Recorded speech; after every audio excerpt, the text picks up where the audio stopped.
साल 1280 में पश्चिमी अफ्रीका के माली में एक ऐसे बच्चे का जन्म होता है जो बड़ा होकर हमारी धरती का आज तक का सबसे अमीर इंसान बनने वाला था, जिसकी दौलत इतनी ज्यादा थी कि अगर हम आज इस दुनिया के जाने माने बिलियनियर्स की दौलत को एक साथ जोड़ भी दे तब भी ये इसकी दौलत के सामने कुछ भी नहीं होगा। अब आप सोच रहे होंगे कि आखिर ये व्यक्ति कौन था। तो दोस्तों, इस व्यक्ति का नाम था मंसा मूसा। लेकिन उसने आखिर ऐसा क्या कर दिया कि आज के सबसे अमीर इंसान एलोन मस्क भी उससे कोसों मील दूर हैं। जब मूसा बादशाह बना तब गद्दी पर आते ही उसने सबसे पहले ये सोचा कि अपने राज्य के रेवेन्यू को किस तरह से बढ़ाया जाए, जिसके परिणाम स्वरूप उसके सामने दो विकल्प निकल कर आए, सोना और नमक, क्योंकि इन दोनों चीजों को कब्जे में लेने से उसके राज्य का फायदा ही फायदा था। अब इन दोनों चीजों पर पूरी तरह से अपना प्रभुत्व बनाने के लिए मूसा ने उन राज्यों पर हमला करना शुरू कर दिया जिनके पास सोने और नमक दोनों की खदानें थी।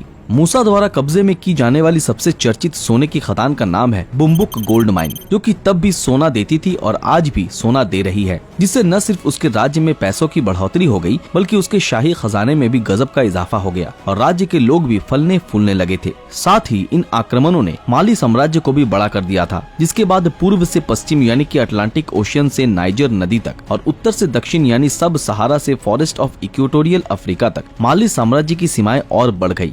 मंसा मूसा का राज्य यूं ही इतनी ऊंचाइयों तक नहीं पहुंचा था, बल्कि इस काम में एक और चीज ने उसकी मदद की थी और वो चीज थी उसका धर्म इस्लाम। मंसा की ज्यादातर प्रजा उस समय मुस्लिम थी और इसी के चलते उन्हें मूसा के राज्य में जरा सी भी दिक्कत नहीं थी। खैर, कुछ कबीले थे जो इस्लाम को नहीं मानते थे और उन्हीं में से एक कबीला था बुम्बुक माइनर्स का। इन्होंने मूसा के धर्म इस्लाम के खिलाफ विद्रोह किया था, क्योंकि तब उन्हें अपना धर्म खतरे में लग रहा था। मगर मूसा की इतनी विशाल सेना के सामने उनकी न चली और जल्द ही मूसा ने अपनी ताकत के दम पर इस विद्रोह पर लगाम कस ली। हालांकि उसने विद्रोह करने के बावजूद भी इस कबीले के लोगों को मारा नहीं, क्योंकि उससे ये बात अब समझ आ चुकी थी कि अगर वो अपने शासन को बरकरार रखना चाहता है तब उसे दूसरे धर्म के लोगों को भी साथ लेकर चलना होगा। इसके बाद माली साम्राज्य का स्टेट रिलीजन तो इस्लाम ही था, पर वहाँ कुरान के कानून लागू नहीं होते थे। आसान भाषा में कहा जाए तो भले ही माली एक इस्लामिक कंट्री था, पर इसके बावजूद भी वहाँ किसी भी धर्म को प्रैक्टिस करने की छूट थी, जिससे मूसा के राज्य के सभी लोग उसके साथ आ गए थे। और सिर्फ उसके राज्य के ही नहीं बल्कि आसपास के पड़ोसी राज्य के लोग भी मूसा पर विश्वास बढ़ा चुके थे, क्योंकि तब के समय सारे इस्लामिक राज्य एक दूसरे को अपना साथी मानते थे। अब जब माली के सारे पड़ोसी राज्य उसके साथ थे तब किसी के द्वारा उस पर हमला हो जाने की कोई गुंजाइश ही नहीं थी,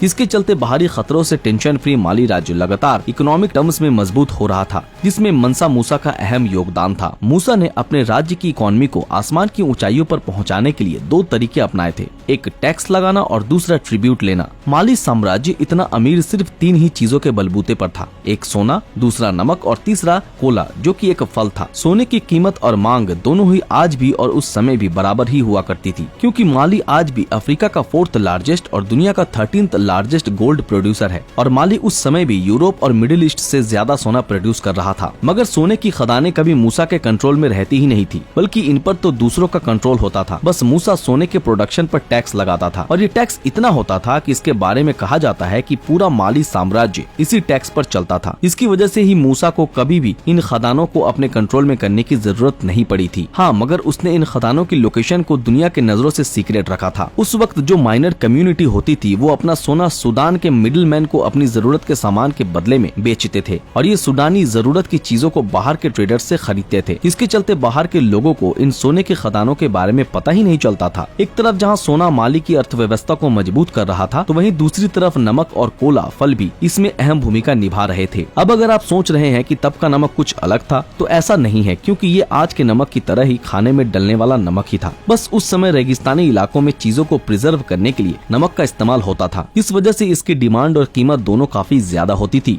इसके अलावा कोला एक ऐसा फल था जो रेगिस्तान में प्यास को रोकता था, जिसके चलते इसकी डिमांड भी हाई थी। जब किसी भी चीज की डिमांड ज्यादा होती है तब उस पर टैक्स भी ज्यादा लगेगा और मूसा भी ऐसा ही करता था, क्योंकि उसने इन तीनों ही चीजों के ट्रेड पर हेवी टैक्सेस लगा रखे थे। इसके चलते उसकी वेल्थ इतनी ज्यादा बढ़ गई थी कि आज भी उसे आसानी से कैलकुलेट नहीं किया जा सकता। मूसा की इस अपार वेल्थ का नजारा लोगों को तब देखने को मिला जब वो साल 1324 में माली से करीब 9600 किलोमीटर दूर हज यात्रा पर निकला। इस हज यात्रा पर उसके साथ करीब 60,000 लोगों का काफिला भी था, जिसमें से 12,000 लोग तो सिर्फ सोने से भरे बक्से को उठाने वाले गुलाम ही थे। इसके साथ ही मूसा के काफिले में 8 ऊँटें भी थी। जिनके पीठ पर सोने के पाउडर से भरे बक्से लदे हुए थे। ये सारा सोना ज़कात यानी दान के लिए था। मतलब मूसा लगभग 20,000 किलो सोना सिर्फ बांटने के लिए ही लाया था और आगे बढ़ते हुए उसे रास्ते में जो भी जरूरतमंद दिखाई देते थे वो अपना सोना उन लोगों को बांटता जाता था। इस सफर के दौरान जहाँ भी उसका काफिला शुक्रवार के दिन रुकता था वहाँ पर मूसा ने मस्जिदों का निर्माण करवाया। और तो और जब इसी दौरान उसकी दूसरी बीवी की आंखों में धूल से दिक्कत हुई तब उसने उसी जगह पर इरिगेशन सिस्टम भी बनवा दिया। मूसा ने कायरो, मक्का और मदीना में 20-20 हजार सोने के ईंटें बांटी थी, जो दिखाता है कि मूसा दान देने में अब तक सबसे आगे है। और ये दान कितना ज्यादा था इसका अंदाजा इसी बात से लगाया जा सकता है कि उसकी वजह से पूरे मिडिल ईस्ट और अफ्रीका में हाइपर इन्फ्लेशन आ गया था, जिससे सोने के दाम काफी ज्यादा गिर गए थे। इतिहास में ऐसा पहली बार हुआ था कि जब किसी एक व्यक्ति के दान की वजह से किसी एक एरिया में हाइपर इन्फ्लेशन आ गया हो। पर शिखर पर होते हुए भी माली साम्राज्य ज्यादा समय तक टिका नहीं, क्योंकि मूसा की मौत के बाद उसके सभी मंत्री बेईमानी करने लगे थे। साथ ही जिन राज्यों पर मूसा ने कब्जा किया था वो भी अपनी ताकत से माली से अलग हो गए, जिसका परिणाम ये निकला कि इतना बड़ा साम्राज्य माली एक ही झटके में बिखर गया।